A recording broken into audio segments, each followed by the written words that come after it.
Availability here with our winning team. We have our team owner, Rick Hendrick, and the number 48 Lowe's Chevrolet goes to victory lane for the 76th time in his career. Jimmie Johnson wins a NASCAR Sprint Cup Series race. That ties him with Dale Earnhardt for 7th on the all-time series wins list.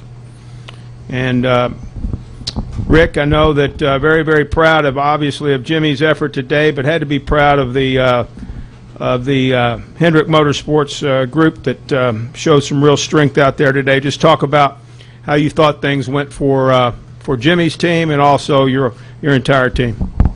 Well, it was a great day. They kept making Jimmy's car better, and Chad made a really nice call at a short pit him at the end, and we thought a lot of guys would come, and we thought maybe Kevin would be able to run him down, but evidently he used up his stuff, and don't know really what happened there. But it was. Then I thought we had the race, and then the caution came out, and it was a good restart for Jimmy. And Dale did an awesome job. We're real proud of Chase. He drove one of the smartest races. The car was really good all day. He drove it from the back up to 6, and he was battling guys like Brad and Kyle and guys like that all day. It showed a lot of maturity, and Alan gave him a good piece. So all in all, it was a great day. We missed it with the 5 car, and we hate that, but on to Vegas. We'll take questions now for Rick. We also have Chad Knaus coming up, but we'll go ahead and start with a question for Rick Hendrick. We'll start here with Kenny Bruce. Come on up, Chad. Kenny Bruce with NASCAR.com. Rick, are you ever not impressed with something that Jimmy does? I told somebody out there I'm glad I don't have to race against him. And these two guys, Chad and Jimmy, I love to listen to them, how they strategize, and how Jimmy gives Chad feedback, and then the decisions Chad makes. And Jimmy, I think I am so glad we got this new package, because I think this is right in Jimmy's wheelhouse. So real excited about that. Let's hear right now also from Crew Chief Chad Knaus. Chad, congratulations on this win here today. It was certainly very deserving, hard-fought win, a lot of strategy. Obviously, a big call there on that pit stop. But talk about just the fact that the 48 cars won 76 times now in the Sprint Cup Series. That's almost mind-boggling. But just talk about this win here today and the significance of it. Wow, I mean it's it's so many levels. It's pretty amazing. When we started this thing back in 2002, I never would have thought that we'd be here today with 76 victories as a team. It's pretty impressive, and it's an honor to have been able to do it. You know, we've done it with a lot of great people, obviously, with various team members. Some still with us, some not. You know, obviously an amazing owner and a great group at Hendrick Motorsports, but you know, probably one of the biggest ones is Lowe's. You know, hanging with us and contributing to our efforts, you know, year in and year out. So it's God, it's amazing. Man, Jimmy's pretty awesome, isn't he? I mean, let's be honest. He's just a heck of a race car driver. He's a lot of fun for me to work with. You know, today was great. You know, we were able to get out there and raced our way up to the top 4 or 5, I think it was, and just kind of managed that position all day long, waiting till the end. I don't think we necessarily had anything for the 4 in the 78. We were a little bit better than the 78 in one corner and a little bit better than the 4 in another corner, but we weren't better than either of them in both corners, so we were really just kind of stuck in third. So we needed to try to figure out a way to get to the front and get the lead, obviously. Through those pit cycles, through the middle portion of the race, we were really monitoring what everybody was doing, and our tire wear and what everybody else's tire wear was and what people were thinking about doing. And you know, you could just see it. Around 40 laps, everybody wanted to pit, and everybody was getting nervous about their tires. As we were going through the race, ours was getting better. So we were like, shoot, let's go ahead and throw it out there and see what happens. And it gave everybody an opportunity to come down pit road with us at that point, and it would have been kind of a moot point. But they were all nervous, I think, obviously, and didn't want to get tires on that early. And, you know, it worked out. After the pit cycle, I think we had a 10-second lead, maybe an 11-second lead, and we just needed to try to manage that throughout the rest of the race. And fortunately, that dang caution came out. But the guys had a great pit stop. We got out there, and Jimmy had a heck of a restart and was able to bring it home. We'll take questions now. We'll go here with Nate. Right here, please. Nate Ryan, and then Bob Pockris. Over here to Jonathan. Nate Ryan, NBC Sports. I have one for Chad, one for Rick. Chad, you told Jimmy no burnout. What was the reason for that? Man, did you see what happened to the 18 on Friday? I'm not taking any chances right now. I don't want anything bent or broken or anything to warrant any type of problem right there. So we're just, until we understand exactly what's going on with all the post-race measuring, which, I mean, it's a pretty big deal. You know, we don't know how all this, we don't know what these cars do during a race, especially at a racetrack like this where there's a bunch of bouncing and moving and so on and so forth. That you just, pit stops, you know, just there's a lot of wear and tear on these race cars throughout the course of an event. And I just didn't want to take a chance on him tearing something up, doing a burnout, and not passing post-race LIS. So we just have to, yeah, that's why. Gotcha. And Rick, I know you told us before the race that everybody's being gentlemen about the news this week with Stuart Haas, and everybody understands the dynamics, but you outwitted a Stuart Haas car today for the victory. Does that mean anything more? You know, I want to beat them every week. You know, it's not just since they made the announcement, but no, I still like to see our stuff run well for the rest of this year. And I think, what do we have, 4 or 5 in the top 6 with our motors and chassis. So, but you know, I like to beat them every week. And but we've been buddies for a long time, and like I told you earlier, you know, life goes on, and we'll focus on our stuff, and we still have a relationship with them with the equipment. So they're still a sponsor, and I'll pull for them till they put that oval on the hood. So. Let's go to Bob, and then over here to Jonathan. Bob Huckers, ESPN. Rick, obviously a big day with the 76 wins for Jimmy, tying Dale Sr. When did you think that 76 wins would be possible for Jimmy Johnson? You know, Bob, I never thought when I got into sport I'd win 76 wins with anybody all together. And to have Jeff do it and have Jimmy tie him, I really wasn't aware of that today until the end of the race. And I think when you look at Jimmy's career and you look at how quick he's gotten to 76, and he's got 6 championships, I think you've got to say that he's one of the best that's ever been in the sport. And you know, it means a lot to him and a lot to all of us. We're all big Earnhardt fans, but it's going to be interesting to see how many races and championships Jimmy and Chad can win. Let's go over here to Jonathan. Go ahead. Rick, to your left. Jonathan Ingram from the Sports Exchange. Hey, John. Rick, we're all familiar with the story of you seeing Jeff Gordon for the first time, or taking notice of him for the first time here in Atlanta, hanging the car out in the Busch Series race. Do you recall your first impression of the first time you saw Jimmy Johnson race, and what your impression was? Then I have a follow-up. You know, the first time I saw Jimmy race was in the stadium trucks, and Herb Fischel told me about Jimmy when he was 15, and then I helped him get in a late model car when he was 16, and then watched him. I think the most impressive thing about Jimmy, a lot like what I saw Chase do at Darlington. My son was racing at Darlington, and Jimmy was top of the board in the Busch Series.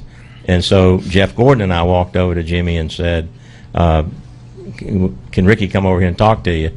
And Jimmy said, it's the first time I've ever been here. And so he was very impressive when I saw him in that situation. And I've known him so long, it was just his character, the kind of guy he was, watching him drive stuff out of control. You know, I think just watching him at Darlington that day really impressed me. I happened to be there for the practice. And Chase impressed me today about as much as I've ever seen a young driver drive in a race with a low downforce car that he's never been able to experience in a race before, when he's having to race Kyle Busch and the guys he was racing, Brad, and all day long, never make a mistake, just as cool on the radio as any seasoned driver, get great feedback. I am really excited about that young man in the future. Rick, and to follow up, you were not always an Earnhardt fan, particularly during the Bodine years. Did your impressions of what he was doing for the sport change over time? Well, he used to use me for a raise every time his contract was coming up. He would come talk to me, and Childress would give him more money. And I always told him he ought to pay me a part of the increase. But we were really good friends. And but man, I told Bodine one day, I said, you know, if you see a snake on the ground, you either step on his head, you don't pick him up and shake him and turn him loose, because you know the movie Days of Thunder was a real deal. Richard and I were in that deal with Bill France, because they wrecked each other about every week, and I always got the short end of the stick.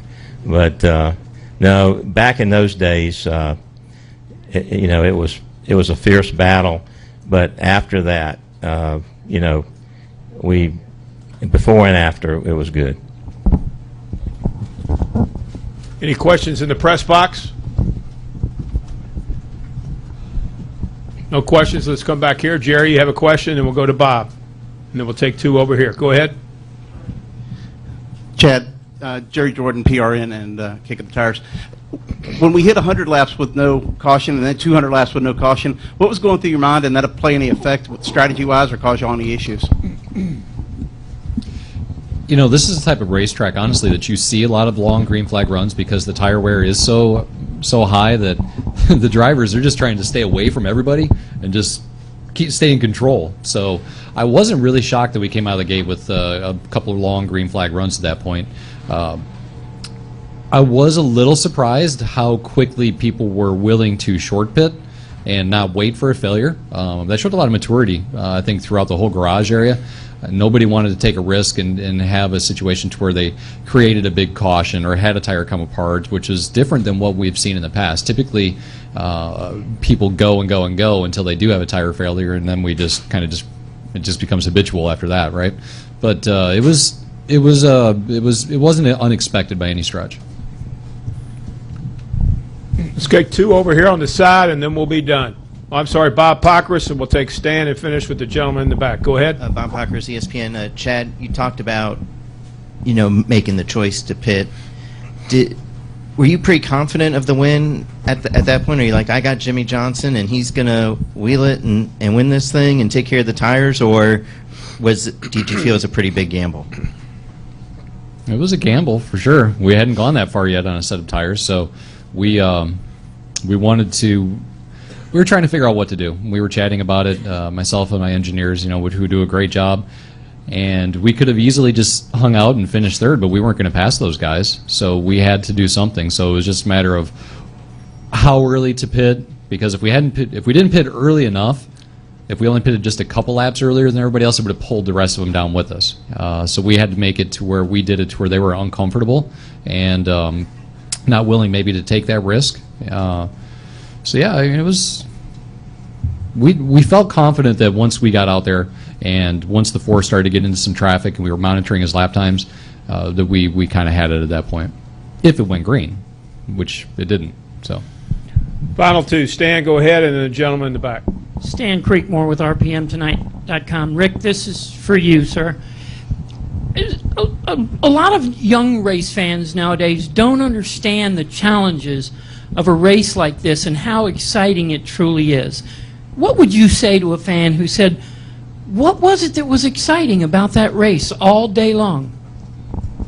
Well, I think the real fans that understand strategy and guys short pitting and guys, you know, getting new tires and running to the front and then falling off.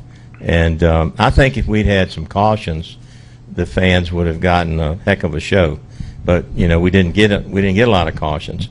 You see at the restarts, you can run three abreast here, three wide, and if we'd had our normal caution deal, I think it would have been more exciting. But it's still, I love this type of racing because it's kind of putting it back in the hands of the drivers, and you know, guys have got to manage their tires. They've got to be smart. Crew chief's got to make the right call, and you know, I think this will be the best racing we've seen in a long time. Final question, far right corner. Go ahead. Jacob Seelman, 3 Wide Life and Race Chaser Online. I've got one for each of you, actually. Chad, how soon before you guys made the call to come down with 49 to go, how soon did you know that you were going to short pit and make the call you did to try to win the race? About a lap before that, honestly. It was, yeah, really. Like, we were chatting about it. One of my engineers said, I think it was Julian Pena, I think he said something, if we're going to go for the win, we need to try to do it now. And I looked down at the monitor, saw where they were at, saw the lap count, saw that we had 49 laps to go, knew that everybody was pitting at 40 laps, and I was like, well, we'll see how crazy these guys are and if they're comfortable making this type of call. And they weren't. So it worked out. But yeah, it happens that quick, man. Like it happens really, really quick. Like I say, we were right there behind those guys, but we weren't going to pass them. So I think we saw that it was just difficult to pass those guys. They were super fast. Rick, you got to see Dale Sr. race, and then you've gotten to see the last 13, 14 years Jimmie Johnson become the driver he is. What similarities, or how do you compare the way the two of them drove in the Cup Series over the course of their careers? You know, I think Dale was more aggressive. He got that. He didn't get that intimidator title by being nice to everybody. If he got to you, he'd move you, and that was, I think he intimidated a lot of people. And he was a heck of a race car driver. He could do things that I didn't see a lot of people do. The one thing about Jimmie Johnson, he doesn't put a fender on anybody. He does it clean, and he races. He gives people, if they're faster, he lets them go, and he treats everybody with a lot of respect. They're two different style drivers, but both of them were awesome. I mean, Dale won 7 championships, so it speaks for itself. But I think Jimmy does it in a very I'd say very professional way. Not professional, maybe that's not the right word. He's not as aggressive, and he will race you extremely clean. And not saying that Dale didn't do it, but if he got to you and it was for the win, he's going to move you, and that's his job. So I think that's the difference in the two. Rick, Chad, congratulations on this win today, and guys, thanks for helping put on a great race out here today for the fans. Thank you.